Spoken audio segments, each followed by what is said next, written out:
What's up, you guys? It's KP here, bringing you a game of Team SWAT on Reflection on the new Halo Reach game, which I suck at. But today, I don't really want to talk about gameplay or strategies because, to be honest, I really don't know any strategies for this game yet. I don't have enough experience with the game. So I want to delve into another topic, which is probably going to be surfacing a lot on YouTube, on forums, and everything else now that a new Halo is out. It's going to be the comparison between Halo and Call of Duty. Now, let me first state that overall, these games are completely different shooters. Yes, they're both first-person shooters, but they're very different from each other. So I really wouldn't say you can compare them, but we can compare aspects of the games between each other. Let's talk about a 1v1 situation. Now, in Halo, a 1v1 situation can last a relatively long time. I mean, compared to Call of Duty, it lasts a very long time. In Call of Duty, a 1v1 situation is usually over in a matter of split seconds. Now, there's certain situations where it's not, but I'm talking 9 times out of 10. 9 times out of 10 in Call of Duty, when you see a guy, and, you see him, he doesn't see you, you're going to kill him, probably right then. He's dead. He has no chance of surviving if you see him and he doesn't see you. Now, in Halo, if I'm shot and I turn around and I see the guy, I have a fairly decent chance of surviving that. Not to say that I will every time, because usually in Halo, it's the first person to get a headshot will win the gunfight, as long as you can keep up consistent headshots. That's another thing I want to talk about. In Call of Duty, if I shoot you 3 times to the body with just about any gun, I'm talking Modern Warfare 2 here, guys. And I wouldn't say Modern Warfare 2 takes a lot of skill in the first place, but you've got to compare the newest Call of Duty to the newest Halo, in my opinion. But besides that, if I engage a guy in Call of Duty Modern Warfare 2, let me rephrase that, Modern Warfare 2, it's usually over in a few seconds. I can put 2 or 3 bullets in him and I can move on to my next target. And that's where the game differs. In Halo, if I run into a group of guys, I'm dead. There's really not that much of a chance that I'm going to take out more than 2 enemies.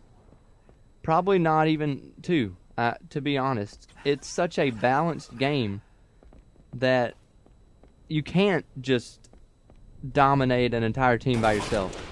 And that's where the 2 games differ. In Call of Duty, you can go into a team deathmatch and you can dominate that team deathmatch by yourself.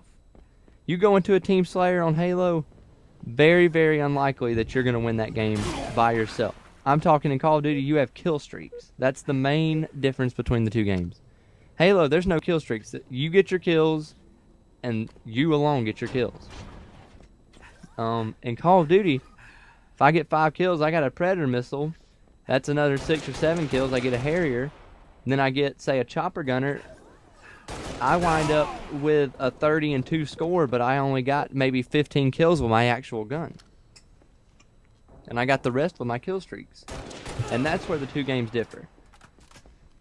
But back to my point. 1v1 situations, I would have to say Halo probably takes a little more skill. Call of Duty takes more placement and, positioning, and the element of surprise is much more vital in Call of Duty. So if you're going to say which one takes more skill, I'd have to say Halo. I think to win a 1 versus 1 situation in Halo, you'd have to have a little more skill than you would to win a 1 versus 1 situation in Call of Duty. For the simple reason that in Call of Duty the weapons are more powerful, you can put down enemies faster, and that's it. That's my point. Now, back to what I was saying about engaging multiple enemies by yourself. In Call of Duty, you have a very good chance of taking out 3 or 4 people by yourself in a short span of time. In Halo, it's not going to happen. The reason being, unless you have a sword or a rocket launcher or something of that nature, It's just not going to happen. Now, even if you do have those, it's probably still not going to happen. The game is so balanced to the point where you have to have a 1 versus 1 engagement to stand a consistent chance of getting kills and not dying. So in the engagement department, I would have to give the skill level that is required to Halo. I really don't see how you could argue that. Let's move on to another subject. Let's go to perks. Now, in Halo Reach, they introduced perks, and I do think it is partly because they were in Call of Duty, and in Call of Duty, that's a big thing, is your perk setup. So, you could say that Halo copied Call of Duty in that respect, and there's nothing wrong with that. Because I honestly have fun with perk setups. It's fun mixing your perk setups to try to counter other perk setups. But in Halo, you only have about 4 or 5, if I'm correct. Again, please do not bash me too hard. I really have minimal experience with the Halo series. I mean, this is one of the first games I've ever played ever in the Halo series online. Now, I have all the Halos, but I just never played them online. The first online shooter I ever played was Call of Duty 4. Let me just get that out. But what I was saying is, in Halo, you only have, let's see, you have Sprint, you have Armor Lock, you have the Invisible perk, I forget what that's called, I think it's Active Camo, you have the Jetpack, and I think that's it, if I'm correct. Now, in Call of Duty, you have multiple perk setups. And I would have to say that perks matter more in Call of Duty. I would have to say that. I think that if you have the better perk setup, you're going to win. And that brings me to another point. In Call of Duty, you can use cheap perk setups such as One-Man Army, Danger Close, Noob Tube. You can use that setup and you're going to dominate the game just simply because it's an overpowered setup. In Halo, there's really no overpowered perk. They're all pretty balanced. I figured the Armor Lock would be kind of overpowered, but once you play against someone that's using the Armor Lock, it's really kind of a burden to them, to be honest. Yeah, they don't take damage, but once they come out of it, you can easily assassinate them. So each perk in Halo has a balance to it. Now, which one takes more skill to use? I would say Call of Duty, because the mixture of perk setups in Call of Duty usually means the difference if you're going to do good or if you're not. In Halo, I don't think it's as important. Because, like I said, the perks in Halo are very balanced. They're not overpowered in that respect. Let's move on to another thing. Let's go to maps. In Halo, most of the maps are multi-level, and they're pretty linear.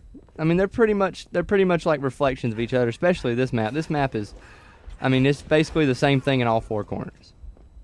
In Call of Duty, you have maps with different kinds of areas, and you do in Halo too, but I would say the maps are a little more linear in Halo.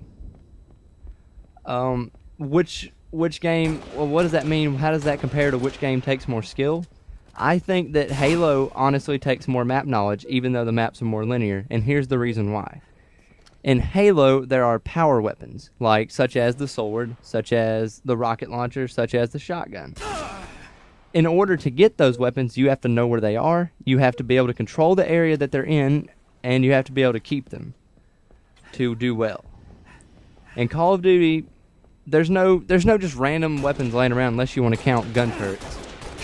Which would be fair, but gun turrets kind of blow. I mean, how many people do you honestly see on a gun turret in Call of Duty?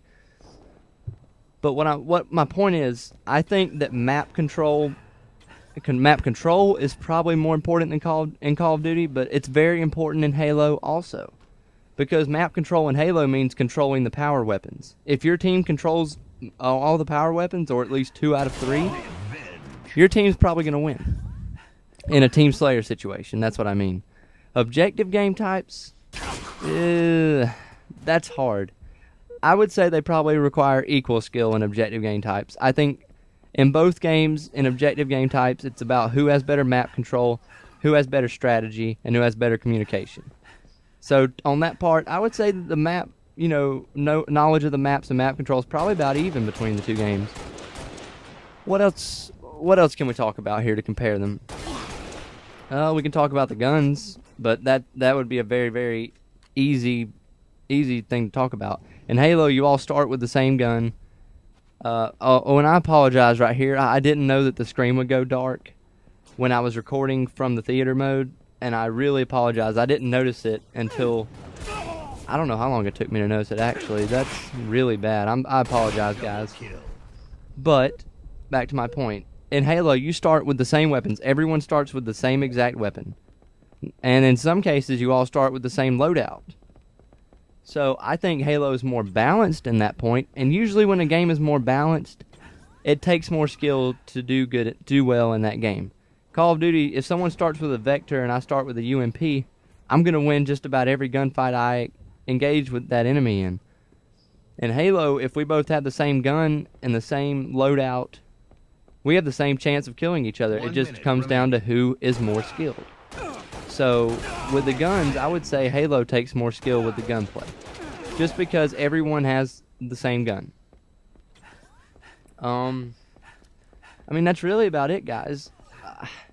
The biggest difference between the two games is that in Halo, I would argue that it's more of a team game, and I'll tell you why. Call of Duty, yes, it's a team-based game. But in Call of Duty, I can go into a lobby and I can dominate that lobby by myself. I can't do that in Halo. There's no way, no how. Not if I'm playing against decent players. It's a different type of game. Call of Duty is a fast-paced, fast-twitch game. Whoever sees who first is going to win that game. In Halo, I think it comes down to who has better accuracy, who can get the headshots, and who can control where the power weapons are. So, in the end, I mean, you can compare them, but you really can't, to be honest. You cannot compare these games. They're two completely different stylistic games. And this video is coming to an end. If you guys want to hear more on this subject from me, just let me know. Peace.